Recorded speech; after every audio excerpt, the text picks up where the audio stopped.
Hello, ladies and gentlemen, and welcome to the REC podcast, brought to you by the REC Toycast.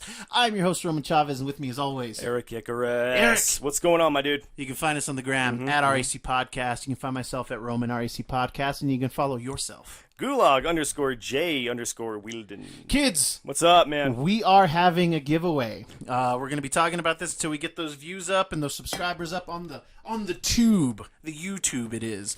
So at 250 subscriptions, we are going to randomly give away to a subscriber a 9.2 graded Invincible Iron Man 7. At 500 subscribers, we're going to give away a 9.4 Invincible Iron Man 9. These are the first appearances of Riri Williams. At 750 subscribers, we are going to give away a Mike Cho variant 1 in 25 of Miles Morales for Spider-Man #1, and our ultimate prize at 1,000, and the prizes will only get better from here, guys. They'll only get better from here. But at 1,000 subscribers, we will give away to a listener, to a viewer on YouTube, a 7.5 graded Ultimate Fallout 4 first appearance of Miles Morales. That is a hot book right now, and I think forever. So, just keep that in mind. Tell your friends. Share this on the social medias. All right. Yeah.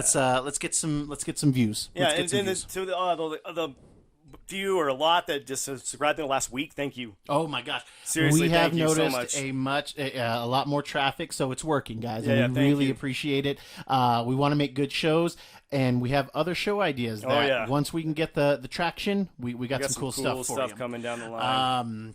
Dude, how are you today? Dude, I'm good, man. Nice. I'm doing well. I watched a movie. What'd you watch? I watched a movie called The Train to Busan. It was a movie that I wanted to watch when it came out. Actually, I think it came out in 2014 or 2016, I believe. And it's a zombie film Right. on a train. Oh. Yeah, it takes place in Korea though. Busan is a town in Korea. It's actually where my mother-in-law is from. Oh, okay.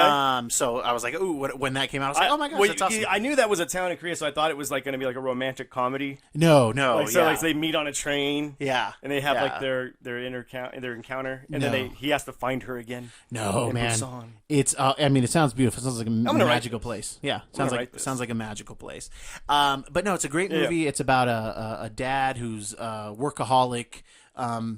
Has his daughter, he's like a businessman, almost like a hedge fund manager, and the daughter's mom lives in Busan, and she's just not happy living with her dad. They're going through a messy divorce because he's always busy, and she really wants to go see her mom for her birthday.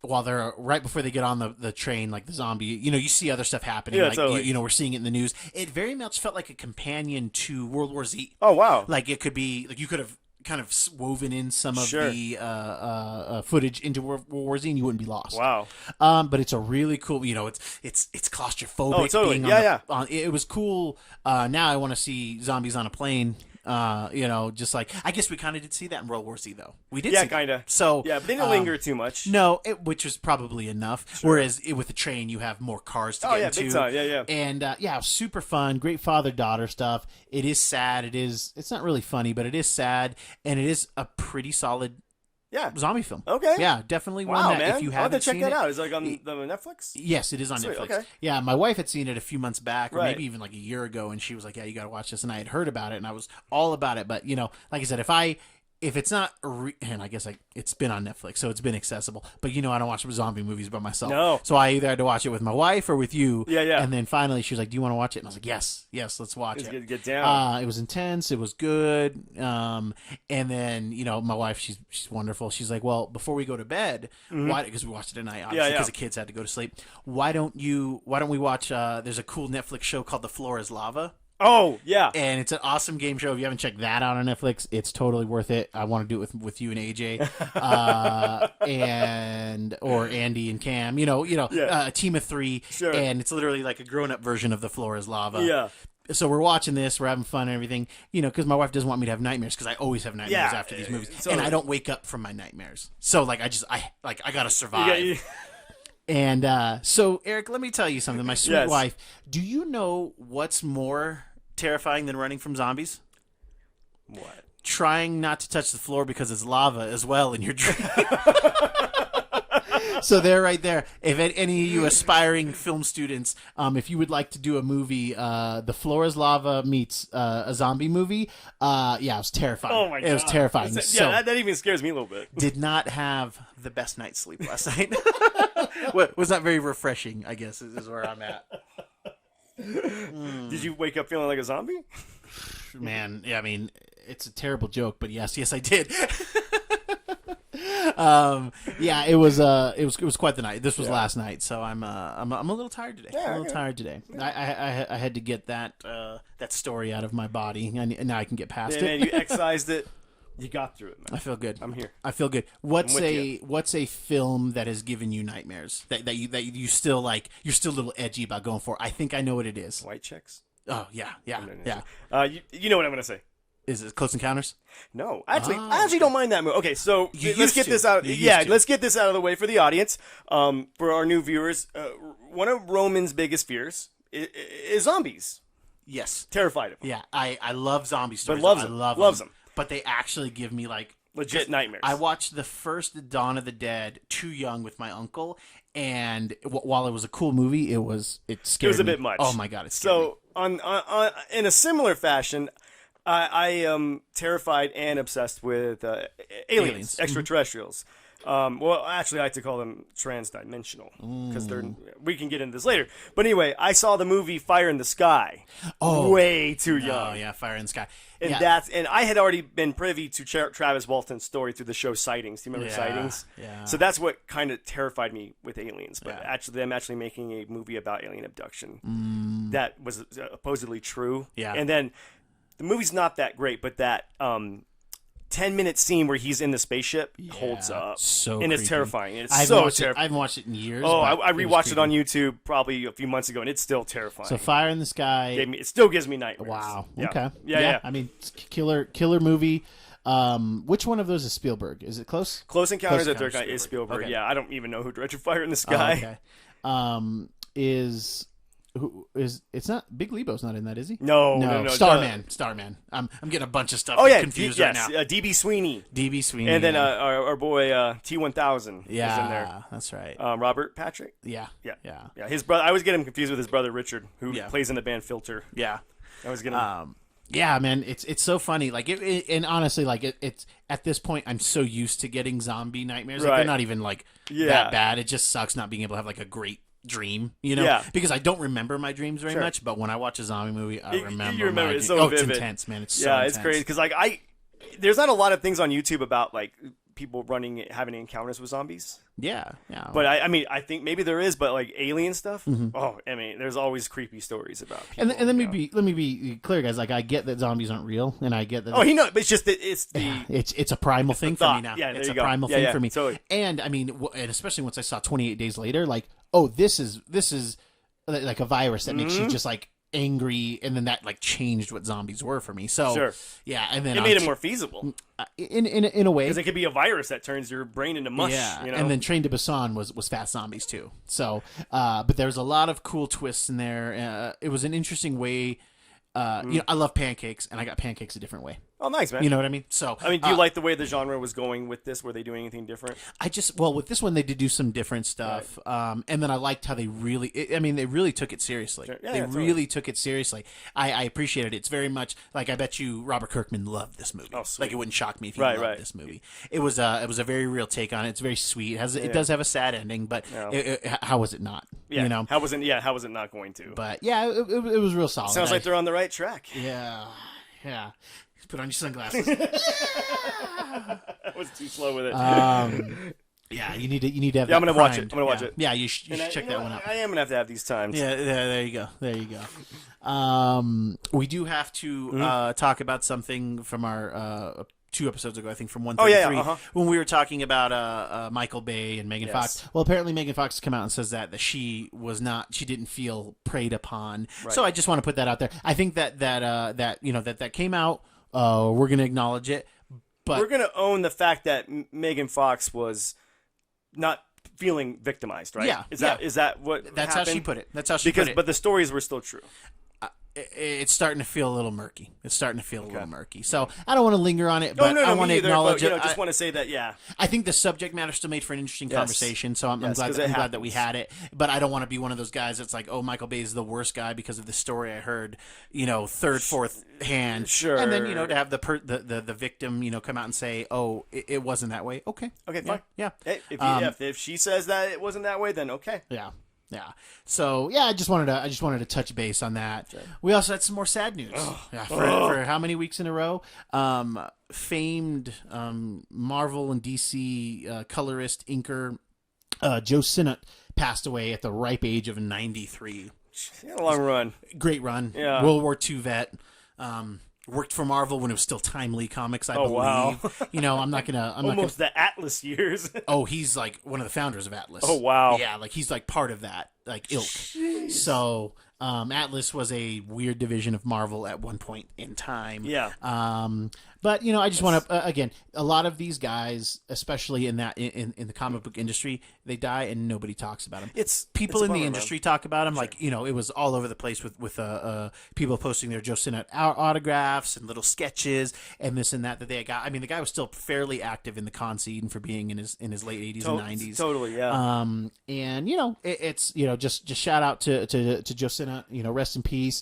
Thanks for the work. Man. Yeah, did a lot of horror books. Did a lot of campy books back in the day. Totally. I mean, that's all there kind of were back then. Did he do any cool prevalent superhero stuff? Well, yeah. His big thing was that he was a big part of Marvel. He would almost exclusively ink for like Jack Kirby and some of those guys.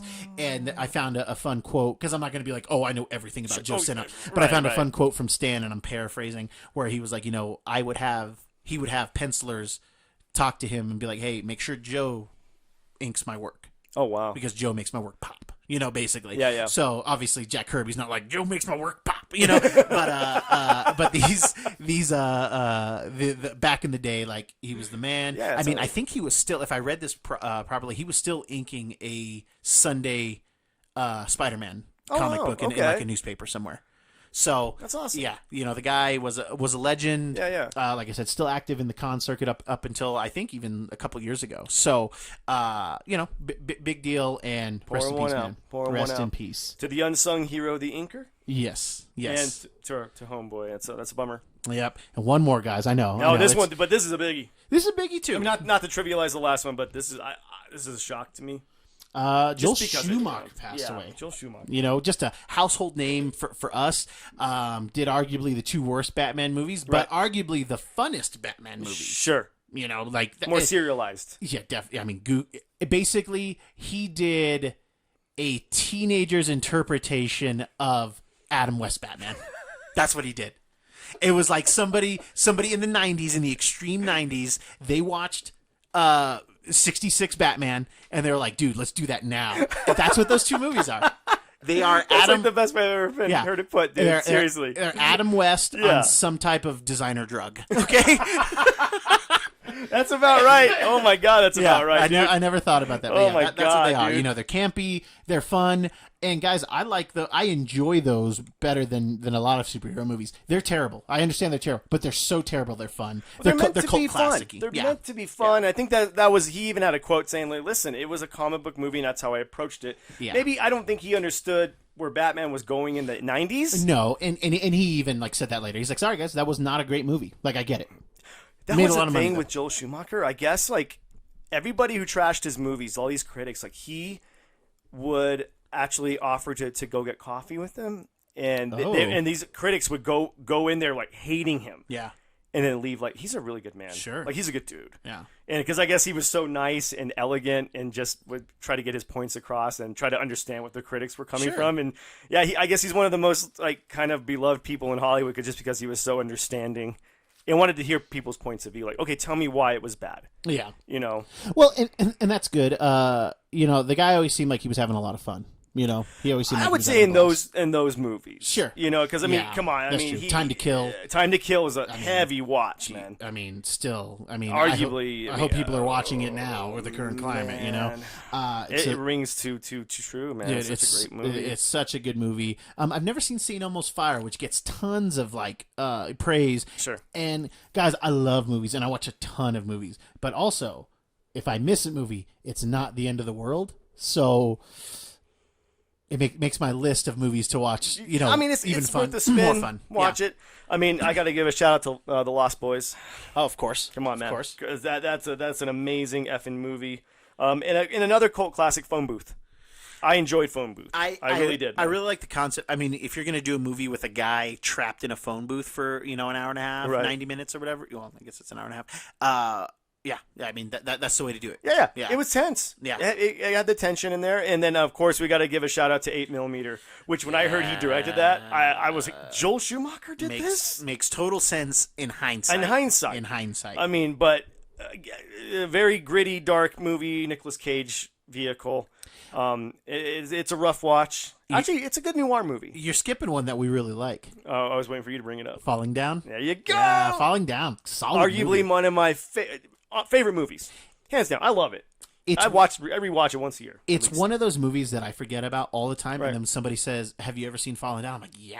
Oh, totally. Right, When Falling you Down's bring it up, you're like, great. oh, yeah, Yeah. totally. Yeah, and just great acting, great. The guy seemed like he could still get a lot out of you, even if the project wasn't the best. Sure. You know?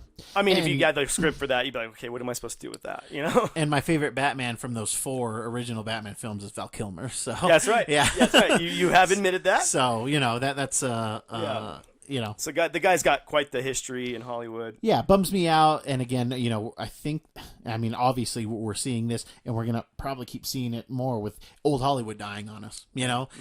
Old comic book Rushmore guys dying on us. Yeah. That's just where we're at in our points in lives. But everybody's going to talk about it. But I think it's important that we talk about it. Absolutely. What it is to us, especially with Just growing up in the '90s with those Batmans. Oh, I mean, yeah. how huge were those movies? They were gigantic everywhere you went. I think we talked about this in our marketing episode. But Batman chips and glasses and McDonald's, and God, I wish I still had those. I wish I still had them in the bags. Those action figures. Oh, from totally, dude. McDonald's or Burger King, wherever they were from. Oh, man. Those glasses. Those at Burger glasses King. were like so legit. I need to buy a set. Oh. They're not rare, but I don't have all of mine anymore. I think they're at my dad's, and I'm sure he broke them all with his many wives. Oh. Oh man, but yeah, I mean, just a solid director. Again, I mean, most people are just gonna know him for the worst Batman movies, but seriously, go out there and check out his other stuff. I mean, he's got such an amazing, eclectic library of movies.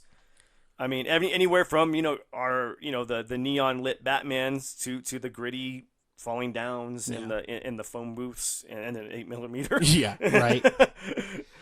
I have a rumor for you. Oh dear. Oh, Okay. God. Okay. And you haven't texted me about it, so I'm concerned. Is this for you. about me? No, God, not yet. I'm sure it's coming. Ryan Reynolds Yes. is apparently in talks to reprise Oh my God. Green Lantern for the Snyder Cut. DC, you keep dropping one on me. They keep Because getting me, man. as bad as the Green Lantern movie is, it's terrible. Right? Ryan Reynolds isn't the problem with He's the movie. not. And apparently what are they going to do, man? This is not founded. There was somebody on Twitter that confirmed it from 2 sources. Again, we're not news. I'm just We're just this is relaying. rumor mill. Yeah. Rumor mill in discussion. As I look just past the camera here, kids, you can't see it. Nope. Maybe we'll put a picture That on is mine. what we're looking at. I have The wall of lantern. an entire Green Lantern wall right here. Yes. You've seen in the giveaway videos where I position myself. There's Green Lantern power batteries behind me. I'm a huge Green Lantern fan. Yes. Here are my thoughts. I'm waiting. I am waiting. I'm concerned because Rob Liefeld has expressed lots of issues with Disney acquiring Deadpool and like that it's not going to happen. Like, maybe he knows something that we don't, but he's been vocal about it. And then if you can get back Ryan Reynolds, arguably, one of the top 5 biggest stars in the world right now, Easily. to they're really trying to put all the right juice in there, in that arm to lift. Totally. And again, I'll be back because obviously it was teased in Justice League, Right. in the Joss Whedon cut now, that we had that cool Green Lantern scene. Yeah. which was very cool It just was to see awesome. another Green Lantern. Yeah. So if you can get him to come back, and then and if they have it, I mean, it almost sounds like they're making an entirely different movie. It really does. They're taking that extra $30 million and say, what can we feasibly do with this? I would even suspect Snyder's throwing in some of his own scratch. Like, hey, let's redo this. Let's do this right. Yeah. I've got the time. Maybe not the time. Well, but he's had the time off to map it out in his head. It's like if you were Michael Jordan and you got, and I'm not comparing Zack Snyder to Michael Jordan, but hear me out. It's like you were Michael Jordan, and let's say you got injured in Game 7, and you couldn't play in the championship game, and you lost the game. Sure. But then 4 years later, they were like, "Hey, we're gonna do the exact same game, but you actually get to play." Yeah. So you It's get a do-over. Yeah, you get a do-over. 4 years later, Yeah. we're gonna do like it's exactly And you how get that and feels. you get like a year to practice. Yes, yeah, you know exactly. Yeah, you know what everybody thinks. Yep. You have all the cards laid out. You get to manipulate the cards. Yeah. That's exactly how this feels. So to me. now, as far as anything is concerned, this is all on Snyder. Oh yeah, like this is Do it. or die. Like, but man, what's he gonna do? He makes this awesome movie with $30 extra million, let's say, and then. Like, are they going to want him to make better movies with less money? Are they going to, again, just reignite? Because they've already said, like, this Matt Reeves Batman is going to be its own thing. Pocket. Very much like the Joker is. And, I mean, if we can get Ben Affleck back, I want to see him get a fair shake at it. Yes. I want to see him get a fair shake at it. I want to see Jared Leto get a fair shake at it. And as much of a Snyder fan, or Snyder Cut, what's the word I'm looking for? Detractor. I've been negative about it. If he can stick the landing, guys, I will change my complete stance on it if he delivers. But right now, I cannot get on board. But stuff like this gets you salivating. Dude, what do you think, man? I'm stoked. I want that. Yeah. How much of the Green Lantern do you remember? There was a few traumatic events in my life, and that is one of them. And I tried to block them out. Fair enough. Did you watch it in the theater? Did we watch it together? No, we didn't. Okay. I did watch it on TV or Blu-ray or something. I don't remember. But yeah, I did. I have seen it. Yeah. Sinestro is amazing. Mark Strong is Sinestro. It. Such a waste. Now, you tell me you get Mark Strong from Justice League? I want that. As Sinestro? Then we're coming back. Yeah, I'm into that. I don't know. It's interesting news, and I mean, pull out all the stops. Nobody gets a second chance. Nobody gets a second chance to make a movie. No. Even Richard Donner, the Donner cut took like 30 years. Yeah, and to it come into didn't existence. even really improve. And who upon it cares? that I never much. even saw it. Yeah, it wasn't even. I mean, it was better. Yeah. Better. It flowed better. Yeah. But it's not like Donner got $40 million and got to see Christopher Reeve. Okay, let's reshoot some stuff right now, dude. Got to pluck Christopher Reeve out of the time stream. Like you're literally going to get Ryan Reynolds. Yes. Yeah, it's. I mean, again, if true. But oh my gosh, because I've heard Ryan trash that movie on the reg, man. I mean, he did it in Deadpool like several times. And he did it in both Deadpool interviews, movies. He's just all over that movie. But maybe Zach was able to say, "Hey, listen, man, this is redemption for the character." Because Ryan Reynolds has expressed his admiration for Green Lantern. Like, I love the comic, I love the character. Maybe he'll do it out of that. Like, hey, this character needs justice.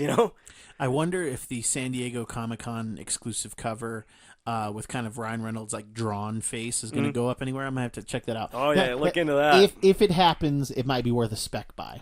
I don't remember what issue it's for. It's just a Green Lantern San Diego exclusive, probably from 2009 or 10 or something like that.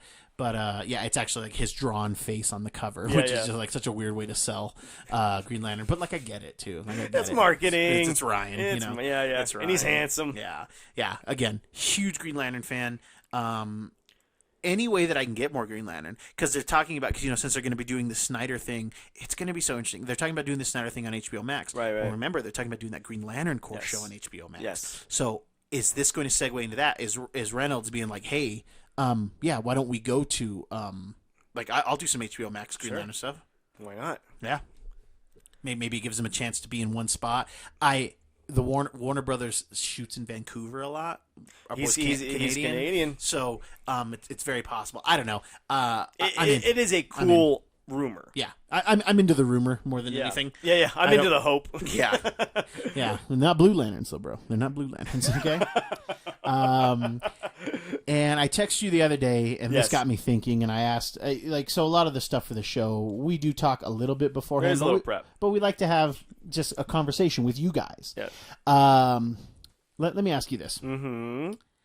I think DC Comics has owned COVID. They've owned the quarantine. All of the news. Sorry. I thought you meant something. Go ahead. No, all of the news about comic book movies DC. has been about DC Comics. Everything. And then to a lesser extent, Dan DiDio.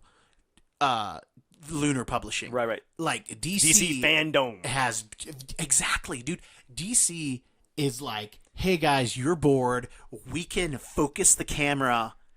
This is what we're doing, guys. Yeah, you're trapped. We're going to try to trap you. We're going to do this fandom thing. We're going to trap you again for 24 hours. And we're really going to try to, like, you guys want this. They're making us want this. And I just think that they've really owned the quarantine big time. Now that you've said that, yeah. Absolutely. Yeah, man. what we're not talking Disney. We're talking about the Snyder Cut. We're talking about a movie that failed miserably, and it's not, and it's getting traction. Yeah, it's so much traction. You know what? This could be them on the ropes. This could be their rope-a-dope move. This could be them. This could be Ali coming back in the 5th round, dude. Yeah, if they play their cards right. This is like sometimes in fighting games, like when your health bar is down at the end, and like you end up getting like a surge of power. Yeah. like this kind of feels, because I mean there was even that talk earlier in the year, I think pre-COVID, about AT&T trying to like sell DC Comics, right? Remember? Or tail end of last year or beginning of this year? It was the beginning of this year. Yeah, and we were speculating that could Marvel buy them? Oh yeah.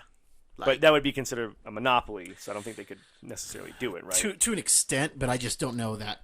You get. I don't think it's. If you like vanilla ice cream and you like chocolate ice cream, maybe you don't want them together, because then they all become chocolate ice cream. So mixing the you need the strawberry between. Yeah, exactly. Yeah, you need the what is it, Neapolitan? Neapolitan. Yeah, you need the Neapolitan ice cream. But. Genius if it works. Genius if it works. But here's the flip side. And what do we always do when we're trying to give DC their due? We're giving them their due. We're giving them their due. If you're the hot girl at school, yes, and everybody's talking about the girl coming up with the glasses, and she took her glasses off, and now she's cute. Took paint off her overalls. Took her paint off her overalls.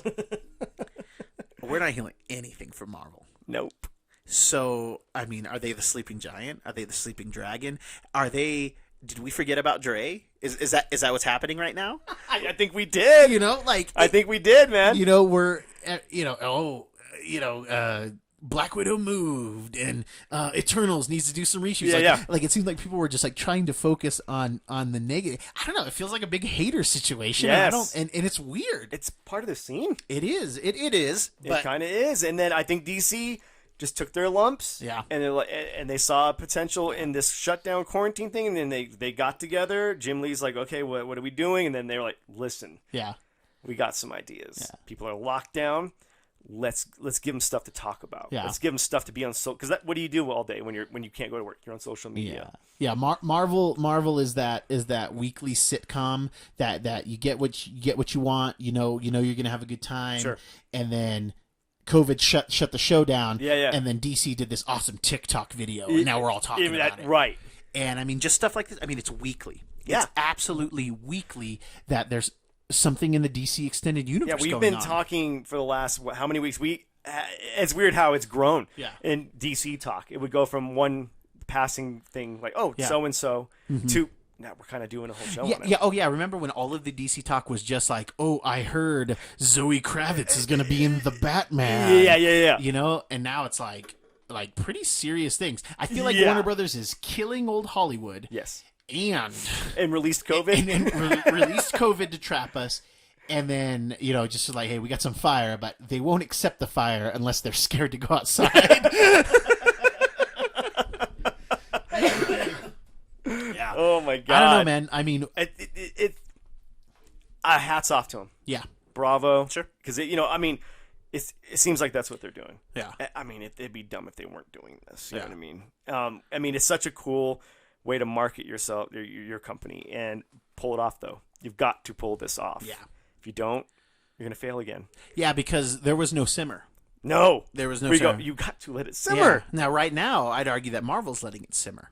They're not. In the past, we've seen DC release a bit of news or a trailer, and then Marvel release something bigger. Yes. It happens constantly. Yeah. But you're not hearing Marvel say anything. Nothing. And I like it. I do too. I think it's smart on either Kevin Feige's part, or maybe they're doing it and they don't even know that they're doing it. Right. But I think it's smart because we got to have people like us. Like, we got to be the voice. Yeah. When we got to talk about these things, because obviously, guys, we're the Marvel's the Patriots. We talked about this. Are the Patriots. We just expect them to do greatness. Yeah, right. Okay? And maybe they have the wherewithal to know, to be like, hey, we don't need to come out with some, like, all of this stuff that the DC news is all half cooked. Right, it's all stuff that's rumor. It's all stuff. Okay, we want to. It's all this. It's all that guy at work who's like, hey guys, you want to get in on my app? It's that. Hey, that's how you got me into this. Well, yeah, and I offered to cook you dinner sometimes. Yeah. Win-win for me. Hey, there you go. I got him a nice chair. He got me some nice headphones here. It's like we're dating. I think it is. Yeah, we're in the honeymoon phase. Yeah. But I'm curious. Like, let's call it now. Let's call our shot. Okay. What? I don't care if there's no basis in it. Sure. What do you think the news is going to be once Hollywood is back up and going? Mm-hmm. What is going to be the MCU bombshell that gets dropped? It can be anything you want. I think they're going to give us more X-Men teases. I think they might give us a release date for X-Men. Really? Something akin to that. That's big. Like or casting news. Mm-hmm. Seriously, I think that's what they're gonna do. Yeah, that's like definitive. Yeah, like this is happening. This is who. Yeah, this is when, or this is who is. You know what I mean? Yeah, or both. I think that it would be entirely possible that they just try to let Black Widow own this year. That they just like put in their time, right. They put in their effort in that, and then if they can get in a few weeks. Solid weeks before, we might get a cliffhanger at the end of Black Widow for something that maybe they weren't initially thinking of. Right. Are we going to get the villain set up for Phase 4? Is that something that's possible? Do we get a Doom mention? I think Doom. I think like a Latveria. I'm fine with that. Latveria, Atlantis. You can have the Russians having all this stuff. The Red Room having knowledge. Sure. Of they knew about Wakanda, obviously. Right. We're looking for. I love the Artifact gang. I love the Artifact game. I keep saying artifact weird. Artifact game. I like globetrotting and looking for stuff, and I mean Black Widow's ripe for that. And whenever you're building these universes, like I'm fine looking for jewels and rings and tablets. Like I don't care. Like I want take me across the universe. You know what I mean? Like. Are they going to set that part up? Yeah. It's one of the that trope, and then the Faceless Army. Like I've complained about the Faceless Army more recently in the last year or so, but it still works. Like at the end of the day, once I'm digesting, the in the beginning, there were these celestial beings and blah blah blah. Once I'm processing that, and then I can just see some Sakaran soldiers get ripped apart by Groot. That's cool. Yeah, I'm okay with it. Yeah, it helps. Yeah. It's part of the digestion. It's a digestive. Okay, and you need it. I get why people are bored of it, but guys, we love the action. Yeah. And we need the beat. And let's not pretend that every time Marvel's done it in. I'd say no less than 15 of their 22 MCU films. Yeah. Because even the drones in Far From Home are basically Faceless Army. They're actually less than Faceless Army. There's no face. Exactly. But they do it different. Like, that was fun watching Peter jump on these autonomous things. Again, it's Marvel giving us the same thing, but just doing the remix. Just blueberry pancakes. Banana pancakes, and that's good. That's good. Whereas I think 3 times DC is giving us spinning garbage bad guys. All right, kids, that's our show for today. If you like what we're doing, please hit the subscribe button. Please subscribe on YouTube. It really helps out the show. Give us a like, leave us a comment. Do you wonder what you're seeing here in the studio? Ask us some questions. Are you excited for the Ryan Reynolds nudes? Let us talk. I think I said nudes. Ryan Reynolds nudes. I am excited for those. Yes. I want those. Let's get some Ryan Reynolds nudes. If you got any, Send them to your boy. If you're excited for the Ryan Reynolds news, talk to us about it. Like, man, I would love to have a dialogue with you guys when we can and get some show ideas and just be a part of that conversation. Eric, do you have any final thoughts for us today? I'm kind of jealous of Ryan Reynolds. Oh, well, yeah. I'm just green with envy. Oh, yeah. I want to give a special shout out to Instagram follower Chrissy Queen of Variants. She sold me this very, very beautiful Invincible Iron Man 512. This is the Venomized version.